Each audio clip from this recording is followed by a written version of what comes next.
everybody. I'm excited for our Lunch and Learn today. We have an awesome guest. His name is Brad Finkeldei. We are going to be talking about reflective listening in a mentor relationship. I'm really excited to have Brad here. Brad is on a mission. Brad is on a mission to help 10,000 people pleasers become confident badasses and do what they love. Brad is a confidence coach and has helped thousands of people live their best lives. Brad, thank you for being here. Hey, thanks, man. I really appreciate you having me. Yeah, let's get this thing kicked off and help people like really understand each other, because that's where I believe real, true confidence comes from, is like when people understand one another. Totally. I'm very excited about that because I think reflective listening has, one, I think confidence is key, definitely, to feel confident in the relationship. But more importantly, reflective listening, I think, is really key as well. That's something that you and I have discussed in the past. I guess maybe to start with, what is reflective listening? So reflective listening is really quieting the mind and really paying attention and focusing on what that other person is saying. Not word for word. That's not really listening. That's just trying to, you're looking for the essence of the message of what they're trying to say. You know, if someone's really, like, for example, compassion kind of comes into this too. So if you're a boss, or you're, just as an example, you're a boss and someone's coming in late, but you can tell they're like, man, I'm so sorry. Like, I was running late and blah, blah, blah. The kids were sick and one kid threw up all over me. And if you're a boss and you say, well, just get here and work, it doesn't matter. Like, that's not reflective listening. But a reflective listener would be like, man, I really hear like you care for your family, and like, I'm so sorry your kid was throwing up. Like, how was that for you? Like, and really listening to where they're coming from and what they're going through, and reflecting that back to them. And when we do that, people feel heard and understood. And when people feel heard and understood, they start to trust that person more, whether it's the boss, or whether, like in this example, or not my example, but you know, where you're at, like the mentor relationship. And when you have that foundation of trust, people can open up and they can start to let things go and really start to get rid of the crap in their life, and really show up more powerfully at work and so it's inside of those relationships. That's a really good point. It makes me think of a couple big things here. I know one, maybe when I get into an argument with my significant other and she asks me, well, hey, did you just hear what I just said? And I regurgitate everything that she just said. That's not reflective listening. That's just me regurgitating what she said because I was more focused on what I'm about to say next, which, by the way, I'm very much guilty of. I'm sure many of us are. So how can we go about trying to avoid this whole how do we go about avoiding preparing what we're about to say while someone else is talking? So how you go about just really being there for them is the biggest thing that I've learned, is to go into service, to go into a service of another person and really listen for more about what they have going on.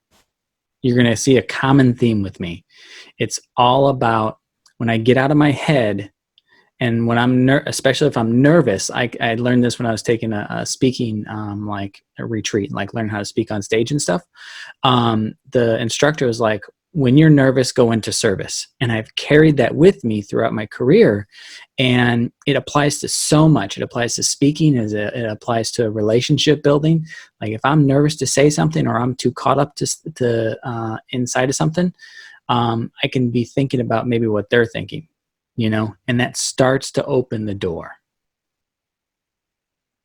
When you're nervous, think about service. That's a really good quote. I like it. That's fascinating. So I guess what I'd love to clarify really quick, because I'm sure some people who are listening to this right now or watching this right now might be thinking to themselves, what's the difference between reflective listening and just normal listening? So normal listening, you said it earlier too, is I'm thinking about myself. I'm thinking about, and it's so easy because our minds are just so 99.99% self-centered. It's all about survival, right?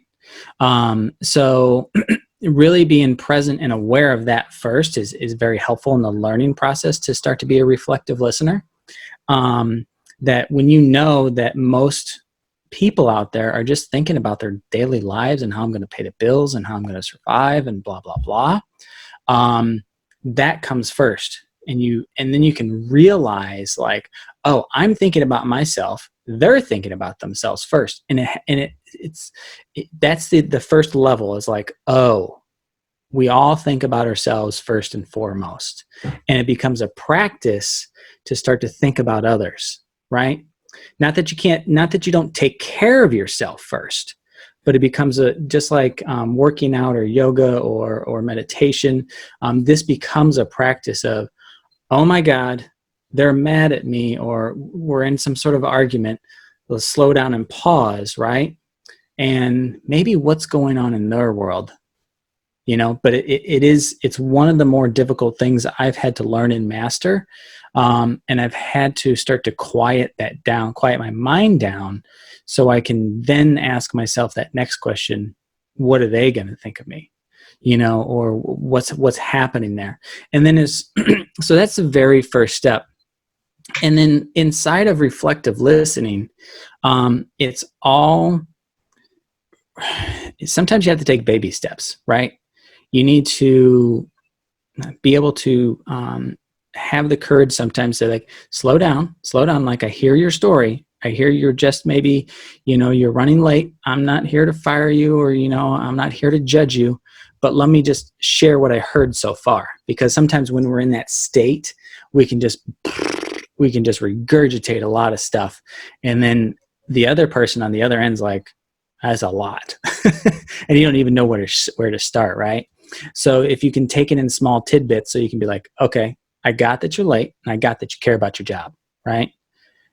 Awesome. Let's figure out a plan to help you out inside of that, as for an example. So reflective listening is all about hearing where they might be coming from. And I want to share a story. You okay with that, Garrett? Absolutely, yeah. Okay. So I think this story blew my whole world open. I was living in Portland, Oregon, and I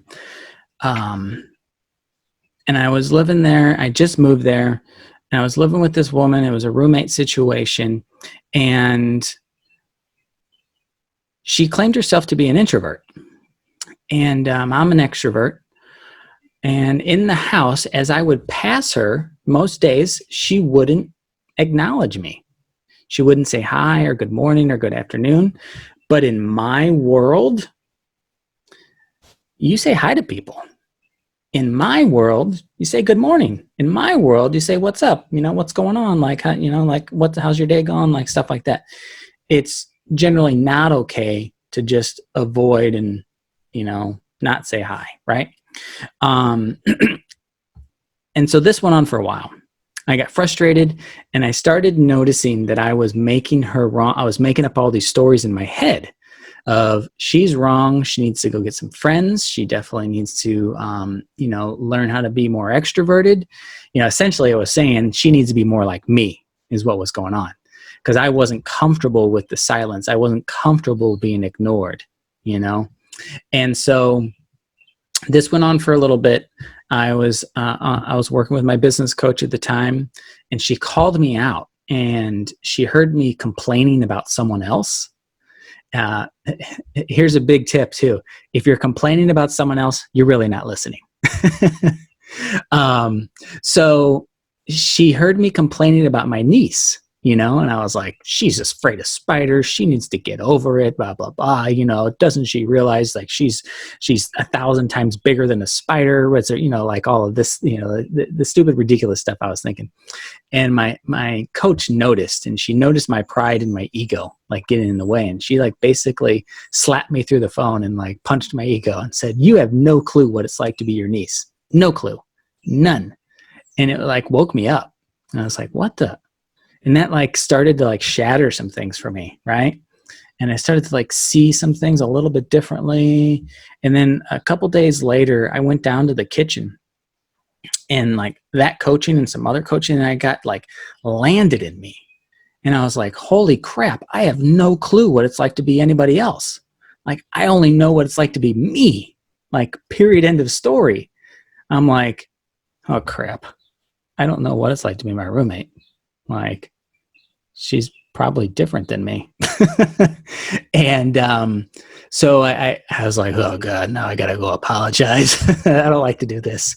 And so I went and apologized to her, and I said, hey, I've been making these stories up about you, and I've been making you wrong, and that's affected how I've treated you. That's affected how I've lived with you.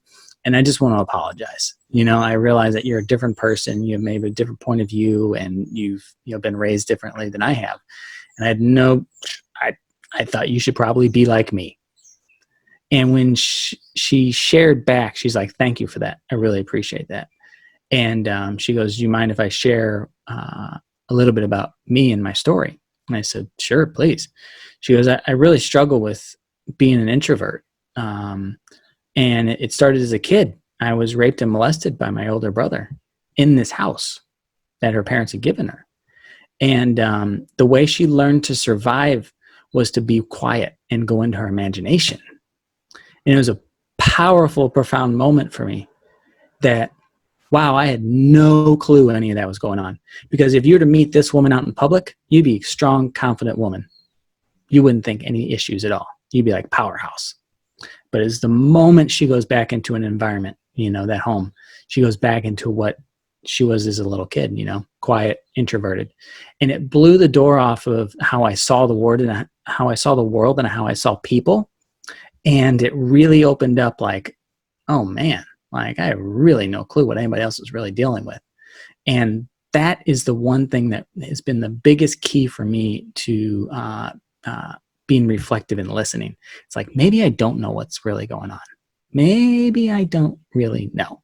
And then to be curious on the other side, it's like, maybe they're dealing with something else that is affecting and impacting them. And especially at work, like there's that kind of mantra or that belief, like leave your home life at the door. It's a bunch of BS, We can't. We can try, and that's okay. And sometimes, it's necessary to kind of separate things. But the person who's struggling to, a single parent or even, parents raising their kids, they're not experts. They're just learning as they go about doing it, right? And to not to worry about what's going on at home and just leave everything, at the door is hard.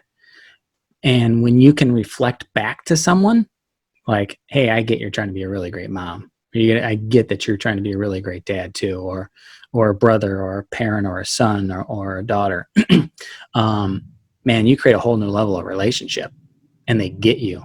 And now they can open up to you. It's really cool, So, wow. That helpful?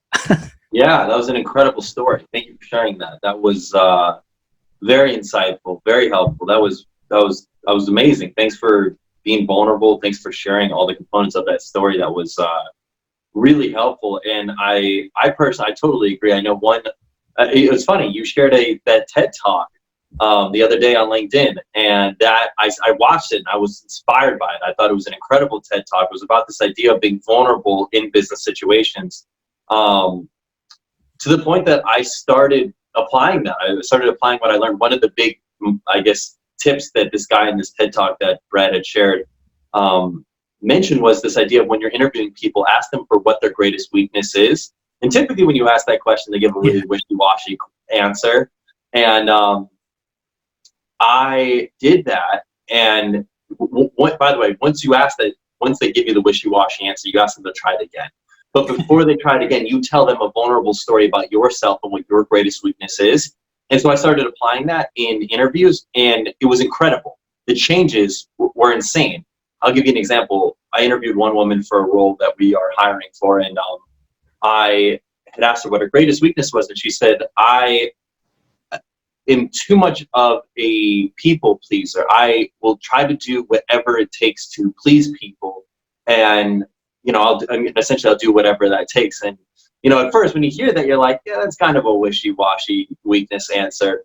But then I shared with her my story, my background, and just was more vulnerable with her and just shared with her what my greatest weakness was. And after I did that, she turned around and said, well, hey, my weakness is still the same, but here's the context. My mom is an alcoholic. And throughout my whole life, I've been trying to appease her. And essentially, I never was able to supplant alcohol. Alcohol was always a higher priority to her than me. throughout our entire life, throughout our entire relationship. And so I've always been striving to please other people because I wanted to be essentially considered higher on the pecking order in their lives than where my mom put me compared to alcohol. And I was like, that is an incredible story. And I just kept finding when I was doing this in interviews, and just even I started doing this with my own team, I would get people who would text me or email me and say, thank you so much for letting me be open and providing psychological safety, because I've never had a conversation like that in a work setting. And it was insane how much more comfortable people felt with that. So I think what you're kind of talking about with reflective listening is that this is an opportunity to build a circle of safety, circle of trust, psychological just openness in a company culture. And starting with your mentor relationship can be a great place to get going with that. Is that kind of what you're saying? Yeah, no, I think it's awesome. I want to throw out this little tip right quick too. So I've been a part of a men's community for a while, and we'll have these meetings every once in a while. And there's a group. So do with this what you want, whoever's listening. But here's what we do. We have this group of like 10 or 15 guys, and we're sharing about our lives, right? So you could apply this to work if you're doing something. And as we share what's going on, the status update, or about our lives or whatever, that person then finishes, hey, I'm done with my status update. They share vulnerably, whatever, and then they pick someone at random. It's called popcorn sharing, and then the next person has to reflect back, the reflective listening, to everybody else of what they heard. And then they share their thing, and then they pick someone else. And it goes until the group finishes. And it really literally forces people to be active in the conversation and active in the listening. And you create a really solid container, and everybody walks away feeling understood. And that they get their point of view heard, whether it's wrong or right or whatever. And it's pretty cool. It's actually amazing. That's awesome. I think that's a really good idea. Something that I will probably add into our mentor meeting agendas, because I think that's a great idea. Cool. How can I catch myself if I'm not reflective listening? Like, I feel like it's easy, like having this conversation now, and I would imagine anybody who's watching this right now is probably thinking to themselves, like, this is awesome. This makes tons of sense. Let's get going on reflective listening right away. But I bet it would be easy to slip into the trap of getting out of that. How do you course correct? How do you course correct? It is a practice, right? And so don't beat yourself up if you don't start doing it right. There is no right? The first thing you can notice, and it's all about noticing, is what did they just say? That's the first indication. What were they? Crap. Oh man, I was thinking about the wife and kids again. I was thinking about what I got to pick up about dinner, or the bills, or the debt collector that call, or whatever. And once you start to notice that, oh, I didn't hear what they said, that's your indication. And it's a vicious circle, and the more you can kind of step back and pause and breathe and be present, one of the things you can do is to start repeating in your own mind, like, okay, Garrett just said this and this and this and this. Cool. Okay, got it. And there's no perfection in this. I'm not perfect inside of this. I'm having to do it right now inside of the interview. There's a little version of me like, I want to get it right. I want to get this right, But the more I remind myself just to be present and to trust myself too, of like, okay, I'll hear the essence of what he's really going after, and then I'll answer it to the best of my knowledge. So yeah, that really the first step is awareness. And then if you have that thought of what did they just say, that's your key indicator. Okay, I need to kind of lean in here.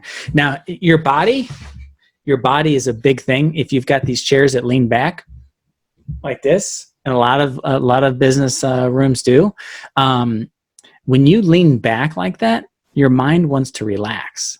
So if you can lean in and just kind of even turn an ear or both ears into the conversation, it will make a difference. Because I know I have to do this every day. Like, I've got this chair and it's super comfortable, but as soon as I go back, I'm looking up, I'm thinking about other things. I'm like, damn, this chair is really comfortable. And then next thing you know, it's like, oh crap, I'm on a Facebook feed or something. I'm distracted. And so yeah, your body and your posture can really make a big difference inside of that. And really like active listening, into it. That's a really good point. We actually recently did a lunch and learn on unconscious bias, and what was fascinating was we were talking a little bit about that, behavioral psychology. And what was fascinating was if I had made a statement that was defensive, I was noticing that I was leaning forward in the chair. And if I was more open to like something new, I was not necessarily leaning way back, but like I was more at a stable position. And I don't know, those are just kind of like cool interplays of body language and sitting posture and all those sorts of things, and how that can impact how you are going to emotionally react to what is being said or what. Yeah. Now here's something that's interesting. Now take this, humans want to be right. So much so they will lean in to prove it. They will take the streets to demonstrate. They will kill people to be right, literally. And it's our ego that wants to be right. And the vulnerable share and everything else like that, that's where real power is. So if you're leaning in, you might ask yourself, am I trying to be right to listen, or am I trying to hear what they're, really trying to share? Yeah. That makes sense. It's interesting. Yeah. How can I is it appropriate to ask for a do-over? Like if I'm in the middle of a conversation, I realize I did not practice reflective listening and I just said something and I'm like, crap, I just totally just kind of like glossed over that part, or I kind of just like lost track, or I'm thinking to myself, what did he just say? Just like what you kind of explained. Can I ask for a do-over? Can I ask for, and if so, how can I go about doing that? Yeah. You want to repeat that? Yeah. Nah, Yeah. just kidding. I'm just kidding. I heard you.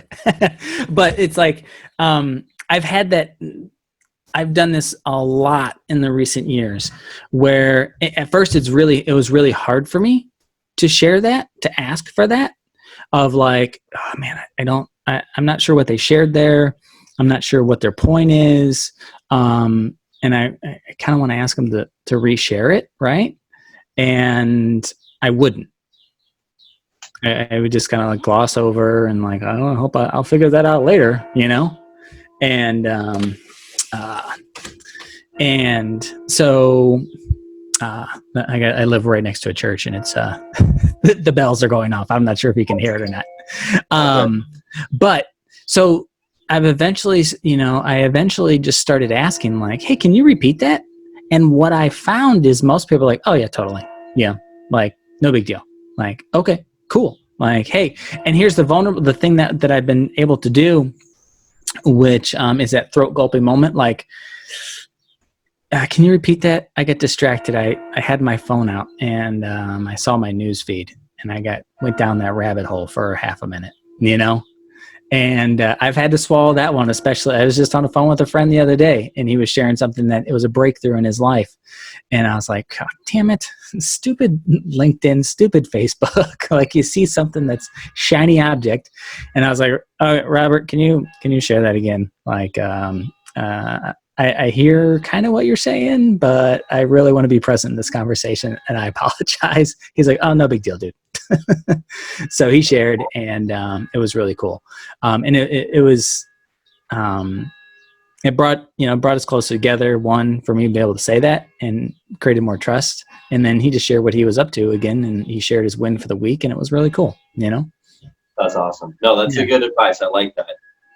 On the flip side, well, let's say hypothetically, because all the people that are here in our mentor program, they're working for their company and they're in this mentoring relationship right now. And perhaps they've got a manager that maybe hasn't watched this video, maybe doesn't know much about reflective listening, and maybe they struggle with it and we want them to be better at reflective listening. How could we go about like asking them to be open to the idea of reflective listening without tarnishing their ego or making a rift between our relationship?